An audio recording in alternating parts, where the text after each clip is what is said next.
Di antara quote yang paling penting adalah, saya yakin Pak Presiden Prabowo akan melaksanakan reforma agraria karena setiap saat beliau selalu mengingatkan pentingnya pasal 33 Undang-Undang Dasar 1945. Itu yang menjadi keyakinan kita, dan saya juga menyaksikan dalam setiap rapat-rapat yang beliau pimpin, Pak Prabowo sangat sungguh-sungguh di dalam memikirkan, menerapkan, dan menjalankan kebijakan pelaksanaan konstitusi kita. Dan quote ini tolong di quote-nya, jadi saya yakin Pak Presiden Prabowo akan melaksanakan reformasi agraria karena beliau selalu menyatakan pasal 33 Undang-Undang Dasar 1945. Quote di bawahnya Idham Arsad, Ketua Umum Gerbang Tani. Cetak yang gede, pasang di kantor-kantor Gerbang Tani dan kantor-kantor PKB di seluruh Indonesia. Kalau nggak ngangkat juga, tambahin dan Muhaimin Ketua Umum PKB. Melas lele. Wapi ngono gak ngangkat-ngangkat tuh loh. Jadi quote ini amat sangat penting. Dan semua pidatonya sahabat Idham tadi layak menjadi quote penting PKB. Dari semua rangkuman quote sahabat Idham tadi, saya ingin menyatakan PKB harus mohon maaf kepada seluruh petani Indonesia. Saya dan PKB di Hari Tani Nasional ini menyatakan permohonan maaf di usia PKB yang sudah ke 27.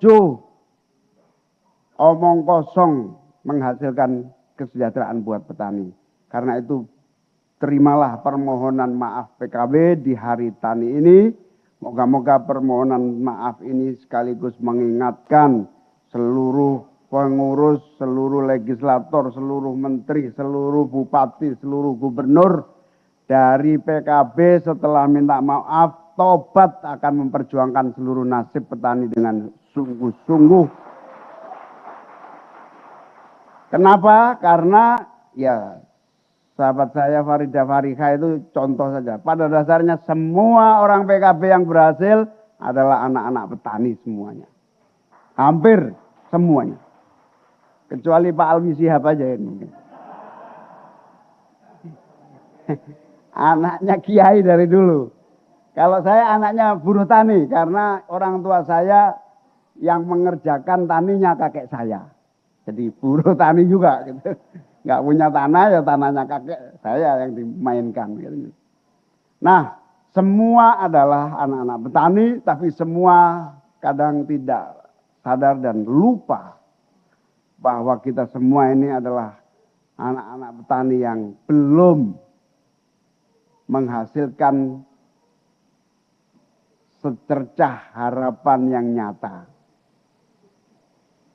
Saya paham bahwa kita posisinya belum terlalu menentukan dalam seluruh irama perjuangan PKB. Di parlemen, di eksekutif, di konstelasi politik nasional kita. Tapi bahwa kehadiran kita selama 27 tahun ini patut menjadi refleksi di Hari Tani hari ini.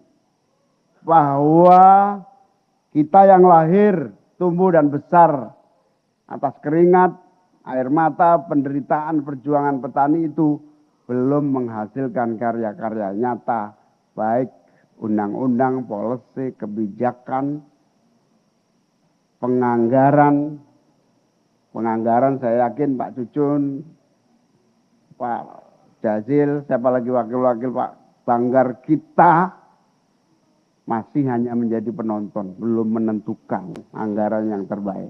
Kita ingin minimal pertobatannya adalah APBN 5% harus diberikan kepada petani untuk membangun infrastruktur apapun menyangkut pertanian. Itulah permohonan Pak Al yang pertama diwujudkan melalui implementasi APBN untuk petani. Terus terang belum, bahkan ketua fraksi mungkin tidak terlalu apa istilahnya ngeh ya, ngeh itu apa? Tidak sadar sepenuhnya bahwa the real policy itu infrastruktur pertanian, bahkan alhamdulillah saya nggak jadi menteri 10 tahun ini, bahkan pupuk ini sudah 10 tahun itu di depan mata dan kita tidak melakukan apa-apa. Sejak Pak Prabowo, alhamdulillah, sekarang Pak Prabowo selalu menyatakan tidak boleh ada lagi petani mengeluh karena tidak ada pupuk di depan matanya. Itu presiden yang paling menangani problem. Jadi dosanya Ida Fauzia, ketua fraksi pernah. Dosanya Jazilul Fawaid. Dosa saya juga. Saya pernah jadi ketua fraksi juga dulu. Makanya saya mewakili Ida memohon maaf kepada para petani-petani di seluruh tanah air kita. Bener ini, serius. Serius, kita nggak pernah serius.